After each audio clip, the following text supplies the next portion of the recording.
అవటమే మీ లక్ష్యమా? MBBS సీట్ల guidance కోసం తప్పక విచ్చేయండి మెగా ఎడ్యుకేషన్ మేళా. భారతదేశ ప్రజలందరికీ స్వతంత్ర దినోత్సవ శుభాకాంక్షలు. బ్రిటిష్ బానిస సంఖ్యలు తెంచి స్వేచ్ఛావాయువులు పీల్చుకునే ఈరోజు మనందరికీ పర్వదినం.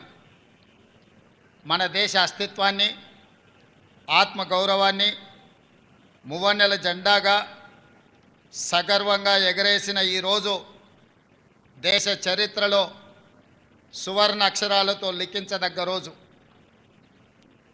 ఈరోజు మనం అనుభవిస్తున్న స్వేచ్ఛ, స్వాతంత్రం ఎందరో మహనీయుల త్యాగ ఫలం, సుదీర్ఘ పోరాట ఫలితం, అనేక ప్రాణ త్యాగాలు, అనేక జీవిత త్యాగాల ఫలితం ఈ స్వాతంత్రం.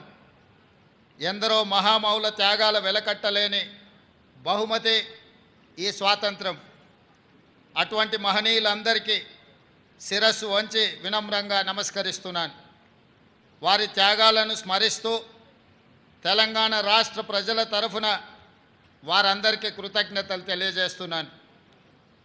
పోరాటం అంటే ఘర్షణ, యుద్ధం, హింస. కానీ ప్రపంచ చరిత్రలోనే ఆయుధం లేని యుద్ధాన్ని మన స్వతంత్ర పోరాటం, అహింసనే ఆయుధంగా మలిచి చేసిన మహాసంగ్రామం మన స్వతంత్ర సంగ్రామం. అహింస అనే ఆయుధంతో ఎంత గొప్ప విజయాన్ని సాధించవచ్చు అని రుజువు చేసి ప్రపంచానికి సరికొత్త యుద్ధ తంత్రాన్ని చూపించిన దేశం మనది. ఆ ఘనత, ఆ కీర్తి జాతిపిత మహాత్మా గాంధీకి దక్కుతుంది. ఈ సందర్భంగా ఆ మహనీయుడి దార్శనికతకు శిరస్సు వంచి నమస్కరిస్తున్నాను. ఈ దేశానికి స్వతంత్రం సాధించడంలో గమ్యం చేరినట్టు కాదు.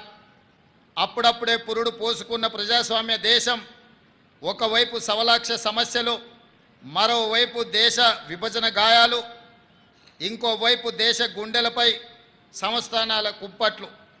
ఈ పరిస్థితిలో ప్రజాస్వామ్య దేశంగా భారత్ నిలకుదొక్కుకోవడానికి బలమైన పునాదులు వేసి ఆధునిక భారతావనిగా అవతరించడానికి అవసరమైన ప్రణాళికలు రచించి కార్యాచరణ ప్రకటించి సగర్వంగా, సమున్నతంగా ఈ దేశాన్ని నిలబెట్టాల్సిన బృహత్తర బాధ్యత నాటి కాంగ్రెస్ పార్టీ నాయకత్వ భుజాలపై ఉండింది. అజాగ్రత్తగా ఉన్న, అలసత్వం వహించిన, రాజనీతి లోపించిన, దూరదృష్టి కొరవడిన నేడు మనం ఉన్న ఈ భారతదేశం ఒక కలగానే మిగిలిపోయేది. శతాబ్దాల దోపిడీ, అణిచివేతల తర్వాత స్వతంత్రానంతరం 1947లో అధికారం చేపట్టే నాటికి అంతా శూన్యం. చేతులు కాళ్ళు కూడదీసుకొని ఒక్కొక్క వ్యవస్థను ఏర్పాటు చేసుకొని పారదర్శక ప్రజాస్వామ్య పాలన అందించాల్సిన బాధ్యత నాటి నాయకత్వంపై పడింది. తొలి ప్రధాని పండిట్ జవహర్లాల్ నెహ్రూ వంటి గొప్ప మానవత్వవాది దార్శనికుడి కారణంగా భారతదేశం ఈనాడు ఒక వైభవోపేత వైజ్ఞానిక దేశంగా, పారిశ్రామిక శక్తిగా ఎదగగలిగింది అని చెప్పక తప్పదు. పంచవర్ష ప్రణాళికలు రచించి ఈ దేశానికి వ్యవసాయ, పారిశ్రామిక అభివృద్ధి అన్నవి రెండు కళ్ళు అని నమ్మి ఆ దిశగా తొలి అడుగులు వేయించిన దార్శనికుడు పండిట్ నెహ్రూ గారు. ఆయన ప్రారంభించిన సాగునీటి ప్రాజెక్టులను మనం ఈరోజు ఆధునిక దేవాలయాలుగా పిలుచుకుంటున్నాం. ఈ దేశంలో కోట్లాది ఎకరాలు పంటలతో పచ్చ తోరణాన్ని కట్టుకుంటున్నాయి అంటే దానికి కారణం నెహ్రూ ప్రారంభించిన సాగునీటి ప్రాజెక్టులే.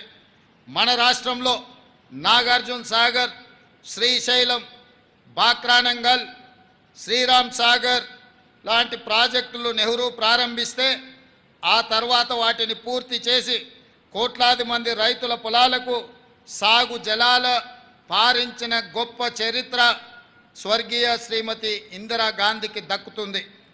అంతేకాదు పారిశ్రామికంగా BHEL, ECIL, IDPL, మిదాని వంటి ఎన్నో ప్రభుత్వ రంగ సంస్థలు ఆ స్వర్ణయుగంలో నెలకొల్పబడినయే.